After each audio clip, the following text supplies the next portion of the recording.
Hello guys, आज हम class 11th के बायोलॉजी का second chapter which is biological classification को कवर करेंगे न्यू एनसीईआरटी से। इसमें मैंने दो हाइलाइटर्स को यूज़ करा है, एक ग्रीन हाइलाइटर और एक रेड हाइलाइटर। ग्रीन हाइलाइटर से वो चीज़ें मार्क्ड है जो इम्पोर्टेंट है चैप्टर में, और रेड हाइलाइटर से वो चीज़ें मार्क्ड है जो पीवाईक्यूज रह चुके हैं। तो सबसे पहले इस चैप्टर में बताया गया है कि जो एरिस्टोटल था, सबसे पहले साइंटिफिक बेसिस ऑफ क्लासिफिकेशन लाया था वो। उसके बाद लीनियस जो था वो टू किंगडम सिस्टम लाया था। वो दो किंगडम कौन से थे? एक प्लांटे था, एक एनिमिलिया था, मतलब एक प्लांट किंगडम, एक एनिमल किंगडम। बट जो लीनियस का ये सिस्टम था, इसने इस सिस्टम में eukaryotes, prokaryotes, unicellular, multicellular, photosynthetic और नॉन फोटोसिंथेटिक, इन ऑर्गेनिजम्स के बीच में कोई भी डिफरेंस नहीं था। उसके बाद यहाँ पे ये टेबल जो है ये बहुत इंपॉर्टेंट है पीवाईक्यू के पॉइंट ऑफ व्यू से, तो ये पूरी टेबल पढ़ के लर्न करना इम्पोर्टेंट है। नेक्स्ट चीज जो पीवाईक्यू में आ चुकी है वो ये है कि आर.एच. विटिकर जो था, उसने 1969 में, ये ईयर याद रखना भी बहुत इंपॉर्टेंट है, 1969 में 5 किंगडम क्लासिफिकेशन दिया था। ये 5 किंगडम कौन कौन से थे? मोनेरा, प्रोटिस्टा, फंगाई, प्लांटे और एनिमीलिया। अब मेन क्राइटेरिया क्या था क्लासिफिकेशन का? जो मेन क्राइटेरिया था वो ये था, उसने सेल स्ट्रक्चर को, बॉडी की ऑर्गेनाइजेशन को, मोड ऑफ न्यूट्रिशन को, रिप्रोडक्शन को और फाइलोजेनेटिक रिलेशनशिप्स, इन सबको ध्यान में रखते हुए ये 5 किंगडम क्लासिफिकेशन बनाया था। ये फंगाई जो है उसकी काइटिन होता है उनके सेल वॉल के अंदर, और ग्रीन प्लांट्स जो होते हैं उनकी सेल वॉल सेल्यूलोज से बनी होती है, सेल्यूलोसिक सेल वॉल होती है उनकी। किंगडम प्रोटिस्टा जो है उसमें क्लेमाइडोमोनास और क्लोरेला ये दोनों इकट्ठे आते हैं। टाइम के साथ साथ क्लासिफिकेशन सिस्टम जो है वो इस तरीके से इम्प्रूव किया गया है कि वो सिर्फ मॉर्फोलॉजिकल, फिजियोलॉजिकल और रिप्रोडक्टिव सिमिलैरिटीज को ही नहीं बल्कि फाइलोजेनेटिक सिमिलैरिटीज को भी ध्यान दे। फाइलोजेनेटिक क्या होती है? जो एवोल्यूशनरी रिलेशनशिप्स पे बेस्ड होती है। तो इन सबको ध्यान रखते हुए क्लासिफाई किया गया है ऑर्गेनिजम्स को। अब सबसे पहले किंगडम मोनेरा आता है। किंगडम मोनेरा में सिर्फ बैक्टीरियाज हैं, सोल मेंबर्स हैं ये किंगडम मोनेरा के। ये चीज ध्यान रखना बहुत इंपॉर्टेंट है। बैक्टीरिया जो है वो 4 कैटेगरीज में डिवाइडेड होते हैं अपनी शेप के बेसिस पे। सबसे पहले स्फेरिकल कोकाई, स्फेयर शेप्ड का है। उसके बाद ये रॉड शेप्ड बैसिलस है। Then comes comma shaped vibrium, और उसके बाद आता है स्पाइरल स्पिरिलियम। अब इस चैप्टर में सारे डायग्राम्स को देखना बहुत इंपॉर्टेंट है। नेक्स्ट चीज जो है, बैक्टीरिया का स्ट्रक्चर बहुत सिंपल होता है लेकिन उनका बिहेवियर कॉम्प्लेक्स होता है। बैक्टीरिया जो है वो मोस्ट एक्सटेंसिव मेटाबॉलिक डाइवर्सिटी को शो करते हैं। इसमें भी पार्ट्स हैं, एक आर्की बैक्टीरिया और एक यू बैक्टीरिया। आर्की बैक्टीरिया पूरा ही इंपॉर्टेंट है। बैक्टीरिया जो होते हैं वो बहुत ज्यादा स्पेशल होते हैं क्योंकि ये मोस्ट हार्श हैबिटाट्स में रहते हैं, जैसे कि बहुत ही ज्यादा सॉल्टी एरियाज हो गए जिन्हें हैलोफाइल्स बोलते हैं, हॉट स्प्रिंग्स जिन्हें थर्मो एसिडोफाइल्स बोलते हैं, और मार्शी एरियाज जिन्हें मिथेनोजेंस बोलते हैं। आर्की बैक्टीरिया दूसरे बैक्टीरिया से कैसे डिफरेंट होते हैं? क्योंकि इनका सेल वॉल स्ट्रक्चर अलग होता है, और ये सेल वॉल स्ट्रक्चर की वजह से ही ये एक्सट्रीम कंडीशंस में सरवाइव कर पाते हैं। मिथेनोजेंस जो होते हैं रूमिनेंट एनिमल्स काउज और बफेलोस, इनके गट में प्रेजेंट होते हैं। और ये जो मिथेनोजेंस होते हैं ये मीथेन के प्रोडक्शन के लिए इम्पोर्टेंट होते हैं। और ये कहाँ से प्रोड्यूस होते हैं? From the Dang of these animals, जैसे काउज और बफेलोस। उसके बाद यू बैक्टीरिया आता है। यू का मतलब ट्रू होता है, तो ये जो है ये ट्रू बैक्टीरियाज है। इसका एक एग्जांपल है साइनोबैक्टीरिया। साइनोबैक्टीरिया को हम ब्लू ग्रीन एल्गाई भी बोलते हैं। साइनोबैक्टीरिया जो होते हैं वो यूनिसेल्युलर होते हैं, कॉलोनियल होते हैं और फिलामेंटस होते हैं। इनके आसपास एक जेलेटिनस शीथ होती है। पोल्यूटेड वाटर बॉडीज में ब्लूम करते हैं। एटमॉस्फेरिक नाइट्रोजन को फिक्स करते हैं। कैसे फिक्स करते हैं? क्योंकि इनमें स्पेशलाइज्ड सेल्स होते हैं जिन्हें हेट्रोसिस्ट बोलते हैं। जैसे हमें इस डायग्राम में दिख रहा है, ये सेल्स हैं हेट्रोसिस्ट, और ये इनके आसपास की शीथ है। उसके बाद कीमोसिंथेटिक ऑटोट्रॉफिक बैक्टीरिया जो होते हैं वो इनऑर्गेनिक सब्सटेंसेस को ऑक्सीडाइज करते हैं। क्या क्या होते हैं इनऑर्गेनिक सब्सटेंसेस? जैसे कि नाइट्रेट, नाइट्राइट, अमोनिया, इन सबको ऑक्सीडाइज करते हैं, और फिर जो एनर्जी रिलीज होती है इनको ऑक्सीडाइज करने के बाद उसका यूज करते हैं अपने एटीपी प्रोडक्शन के लिए। और ये जो कीमोसिंथेटिक ऑटोट्रॉफिक बैक्टीरिया होते हैं ये बहुत ही एक ग्रेट रोल प्ले करते हैं न्यूट्रिएंट्स को रिसाइकल करने में, जैसे कि नाइट्रोजन, फास्फोरस, आयरन और सल्फर। ऑटोट्रॉफिक बैक्टीरिया जो होते हैं वो मोस्ट अबंडेंट है। मोस्ट अबंडेंट मतलब सबसे ज्यादा है नेचर में, और इनका कुछ कुछ ऐसे हैं जिनका बहुत ज्यादा सिग्निफिकेंट इम्पैक्ट है ह्यूमन के लाइफ में। जैसे कि ये हेल्प करते हैं दही बनाने में, दूध से दही बनाने में हेल्प करते हैं। एंटीबायोटिक्स जो हम लेते हैं उनके प्रोडक्शन में हेल्प करते हैं। Cholera, typhoid, tetanus, citrus canker, ये कुछ ऐसी डिजीजेज है जो बैक्टीरिया से कॉज होती है। Mycoplasma completely lack a cell wall. सबसे छोटे लिविंग सेल्स होते हैं ये, और ये ऑक्सीजन के बिना भी सर्वाइव कर सकते हैं, और ये प्लांट्स और एनिमल दोनों में ही पैथोजेनिक होते हैं। उसके बाद किंगडम प्रोटिस्टा आता है। इसमें सिंगल सेल्ड यूकैरियोट्स होते हैं। इसके कुछ एग्जांपल्स है जैसे कि chrysophytes, dinoflagellates, euglenoids, slime moulds and protozoan सारे किंगडम प्रोटिस्टा के अंदर आते हैं। किंगडम प्रोटिस्टा जो है वो एक लिंक बनाता है दूसरे किंगडम्स के साथ जो प्लांट्स, एनिमल्स और फंगाई से डील कर रहे होते हैं। क्राइसोफाइट्स में डायटम्स और गोल्डन एल्गे, जिन्हें डेस्मिड्स भी कहते हैं, ये दो चीजें आती हैं। ये जो होते हैं माइक्रोस्कोपिक होते हैं, मतलब माइक्रोस्कोप से दिखते हैं और वाटर करंट्स में फ्लो करते हैं। इन्हें प्लैंकटन भी बोला जाता है। डाई एटम्स जो होते हैं उसमें सेल वॉल दो बहुत पतले पतले ओवरलैपिंग शेल्स बनाती है ऐसे, जो एक सोप बॉक्स की तरह फिट करते हैं आपस में। ये वॉल्स जो होती हैं इनमें सिलिका होता है और ये इनडिस्ट्रक्टिबल होते हैं। सेल वॉल को जो डाई एटम्स होते हैं वो एक बहुत लार्ज अमाउंट में अपने हैबिटाट में डिपॉजिट करते हैं, और इस जब वो डिपॉजिट करते हैं सेल वॉल को, वो एक्यूमुलेट हो के डायएटोमेशियस अर्थ बना देती हैं। और ये जो होते हैं ये पॉलिशिंग, फिल्ट्रेशन ऑफ ऑयल्स और सिरप्स में भी यूज होता है क्योंकि ये ग्रिटी होती है, खुरदुरी होती है। डायटम्स जो होते हैं वो चीफ प्रोड्यूसर्स होते हैं ओशन। उसके बाद डायनोफ्लैजिलेट्स हैं। ये मेरीन होते हैं, फोटोसिंथेटिक होते हैं। इनके पास स्टिफ सेल्यूलोज प्लेट्स होती हैं। दो फ्लैजिला होता है इनके अंदर, जैसे कि यहाँ देख सकते हैं, एक ये और एक ये। एक लॉन्गिट्यूडनली लाई करता है, एक ट्रांसवर्सली लाई करता है फरो में बिटवीन द वॉल प्लेट्स। ये फरो है, इसके अंदर दोनों लाई कर रहे हैं। कुछ कुछ रेड डायनोफ्लैजिलेट्स होते हैं, वो बहुत ज्यादा रैपिड मल्टीप्लिकेशन अंडरगो करते हैं जिसकी वजह से सी जो है वो रेड लगने लग जाती है। इसका एग्जाम्पल यहाँ पे गिवन है गोनियोलैक्स। उसके बाद यूग्लिनॉइड्स आते हैं। ये फ्रेश वाटर में रहते हैं। सेल वॉल की जगह इनमें प्रोटीन रिच लेयर होती है जिन्हें पेलिकल बोलते हैं, जो इनकी बॉडी को फ्लेक्सिबल बनाती है।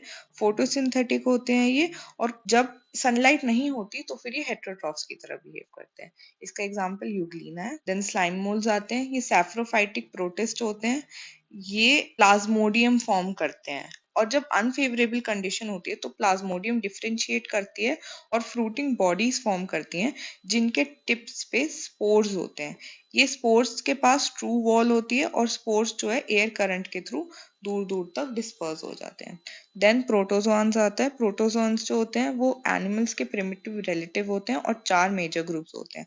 सबसे पहले एमीबॉइड प्रोटोजोन। एमीबॉइड प्रोटोजोन जो होते हैं इनके पास सूडोपोडिया होता है या फिर फॉल्स फीट होता है, और एग्जाम्पल इसका है एंटामीबा। देन आते हैं फ्लैजिलेटेड प्रोटोजोन। फ्लैजिलेटेड प्रोटोजोन जो होते हैं कुछ कुछ ऐसे होते हैं जो स्लीपिंग सिकनेस कॉज करते हैं, जैसे कि ट्रेपैनोसोमा। फिर सिलिएटेड प्रोटोजोन आते हैं। इसका एग्जांपल है paramecium. And then come sporozoans. Sporozoans का एग्जांपल प्लाज्मोडियम है, जो एक मलेरियल पैरासाइट भी होता है। उसके बाद हमारे किंगडम फंगाई है। किंगडम फंगाई जो होता है इसमें मॉर्फोलॉजी और हैबिटाट में बहुत ज्यादा डाइवर्सिटी देखने को मिलती है। कुछ कुछ जो होते हैं वो एंटीबायोटिक्स का सोर्स होते हैं, जैसे कि पेनिसिलियम। फंगाई की जो बॉडी होती है वो लॉन्ग थ्रेड लाइक स्ट्रक्चर से बनी होती है जिन्हें हाइफे बोलते हैं, और नेटवर्क ऑफ हाइफे को माइसीलियम बोला जाता है। कुछ कुछ हाइफे जो होते हैं वो ट्यूब्स जैसे होते हैं जिनके अंदर मल्टी न्यूक्लिएटेड साइटोप्लाज्म होता है, और इन हाइफे को सीनोसाइटिक हाइफे बोला जाता है। जो फंगाई की सेल वॉल होती है वो काइटिन और पॉलीसेकेराइड से बनी होती है। फंगाई जो है वो एल्गे के साथ रह सकते हैं, और जब वो एल्गे के साथ सिम्बायोटिक रिलेशनशिप में रहते हैं तो वो लाइकेंस की तरह रहते हैं, और जब वो रूट्स ऑफ हायर प्लांट्स में रहते हैं तो उसे माइकोराइजा बोला जाता है। रिप्रोडक्शन जो होती है फंगाई में वो फ्रेगमेंटेशन के थ्रू, फिजन के थ्रू, बडिंग के थ्रू कैसे भी हो सकती है, और एसेक्सुअल रिप्रोडक्शन स्पोर्स के थ्रू होती है। इन स्पोर्स को कॉनिडिया या फिर स्पोरेंजियोस्पोर्स या ज़ूस्पोर्स बोला जाता है, और जब सेक्सुअल रिप्रोडक्शन होती है तो वो oospores, एस्कोस्पोर्स या बेसिडियोस्पोर्स के थ्रू होती है। सेक्सुअल साइकिल है, उसके 3 स्टेप्स हैं। सबसे पहले प्रोटोप्लाज्म का फ्यूजन होता है। ये फ्यूजन जो है ये दो मोटाइल या नॉन मोटाइल गैमीट्स के बीच में हो सकता है और इसे प्लाज्मोगैमी कहते हैं। Then comes fusion of two nuclei और इसे कैरियोगैमी बोलते हैं। उसके बाद मियोसिस होता है जाइगोट के अंदर जिससे हैप्लॉइड स्पोर्स बनते हैं। फंगाई रिप्रोड्यूस करता है तो दो हैप्लॉइड हाइफे जो होते हैं वो साथ में आते हैं और फ्यूज करते हैं। अब कुछ फंगाई में जब फ्यूजन होता है तो दो हैप्लॉइड सेल्स का तो इमीडिएटली डिप्लॉइड सेल्स बन जाते हैं। लेकिन कुछ कुछ फंगाई होते हैं जैसे कि एस्कोमाइसिटीज और बेसिडियोमाइसिटीज जिसके बीच में एक इंटरवीनिंग डाइकैरियोटिक स्टेज आता है। मतलब इनके बीच में डायरेक्टली हैप्लॉइड से डिप्लॉइड सेल्स नहीं बनते, बीच में एक डाइकैरियोटिक स्टेज भी आता है और इस कंडीशन को डाइकैरियन बोलते हैं और फेज को डाइकैरियोफेज बोलते हैं। बाद में जो पेरेंटल न्यूक्लिया होता है वो फ्यूज कर जाता है और सेल डिप्लॉइड बन जाता है। Morphology of mycelium, mode of spore formation और फ्रूटिंग बॉडीज जो होती हैं ये बेसिस होते हैं for division of kingdom into various classes. अब हम फाइकोमाइसिटीज के बारे में थोड़ा सा जानेंगे। कुछ एग्जांपल्स हैं जैसे कि म्यूकर, राइजोपस जो एक ब्रेड मोल्ड भी है, एल्ब्यूगो जिसे पैरासिटिक फंगाई और मस्टर्ड भी बोला जाता है। उसके बाद एस्कोमाइसिटीज है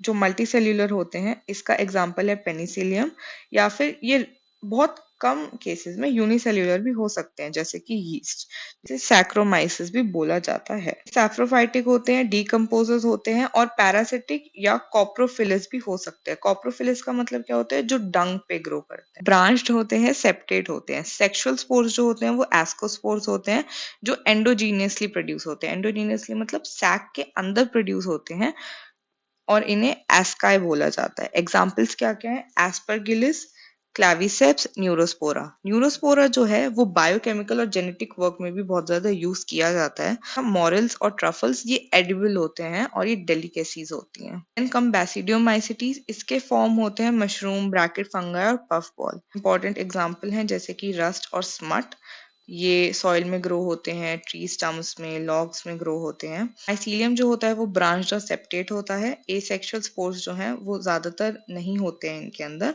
और सेक्स ऑर्गन्स भी एब्सेंट होते हैं, बट वेजिटेटिव रिप्रोडक्शन फ्रेगमेंटेशन के थ्रू कॉमन होती है। कैरियोगैमी और मियोसिस जो है वो बेसिडियम के अंदर होती है और उसकी वजह से 4 बेसिडियोस्पोर्स प्रोड्यूस होते हैं। ये बेसिडियोस्पोर्स जो होते हैं ये एक्सोजीनियसली प्रोड्यूस्ड होते हैं बेसिडियम पे। कुछ कॉमन मेंबर्स है अगैरिकस जो मशरूम होता है, यूस्टिलागो जो स्मट होता है और पक्सीनिया जो रस्ट फंगस होता है। देन कम्स ड्यूटेरोमाइसिटीज, ये इफेक्ट फंगाई होता है क्योंकि इसमें सिर्फ एसेक्सुअल या फिर वेजिटेटिव फेजेस होते हैं। माइसीलियम जो होता है वो सेप्टेट और ब्रांच्ड होता है। इसके मेंबर्स सेफ्रोफाइट्स या पैरासाइट्स होते हैं और डीकम्पोजर्स होते हैं लिटर के और मिनरल साइक्लिंग में भी हेल्प करते हैं। एग्जांपल्स है ऑल्टरनेरिया, कोलेटोट्रिकम और ट्राइकोडर्मा। उसके बाद हम किंगडम प्लांटे पढ़ेंगे। कुछ मेंबर्स जो होते हैं वो हेटेरोट्रॉफिक होते हैं जैसे कि इंसेक्टिवोरस प्लांट्स या पैरासाइट्स। इंसेक्टिवोरस प्लांट्स के एग्जांपल हैं ब्लैडरवर्ट एंड वीनस फ्लाई ट्रैप और पैरासाइट का एग्जांपल है कस्कटा। लाइफ साइकिल जो होती है प्लांट्स की इसमें दो डिस्टिंक्ट फेजेस होते हैं। एक होता है डिप्लॉइड स्पोरोफिटिक और एक होता है हैप्लॉइड गेमिटोफिटिक और ये चेंज होती रहती हैं। जो लेंस है हैप्लॉइड और डिप्लॉइड फेजेस की और ये फेजेस फ्री लिविंग है या डिपेंडेंट है दूसरों के ऊपर, ये डिफर करता है डिफरेंट ग्रुप्स में प्लांट्स के और इस चीज को ऑल्टरनेशन ऑफ जनरेशन बोला जाता है। उसके बाद किंगडम एनिमेलिया है। इसमें फूड जो है वो ग्लाइकोजन या फैट की तरह स्टोर किया जाता है और हायर फॉर्म्स जो होते हैं इस किंगडम के वो लैबोरेट सेंसरी और न्यूरोमोटर मैकेनिज्म दिखाते हैं जैसे कि humans. Then comes viruses, viroids, prions and lichens. 5 kingdom classification जो था विटिकर का उसमें लाइकेंस का और कुछ एसेल्युलर ऑर्गेनिजम्स जैसे कि वायरसेस, वायरॉइड्स और प्राइन्स इन सब का कोई मेंशन नहीं था। जो वायरसेस होते हैं उनमें एक इनर्ट क्रिस्टलाइन स्ट्रक्चर होता है। वायरस का मतलब होता है वेनम या फिर पॉइजनस फ्लूइड। 1892 में दिमित्री इवानोस्की ने रिकॉग्नाइज किया था कुछ माइक्रोब्स को as causal organism of the mosaic disease of tobacco.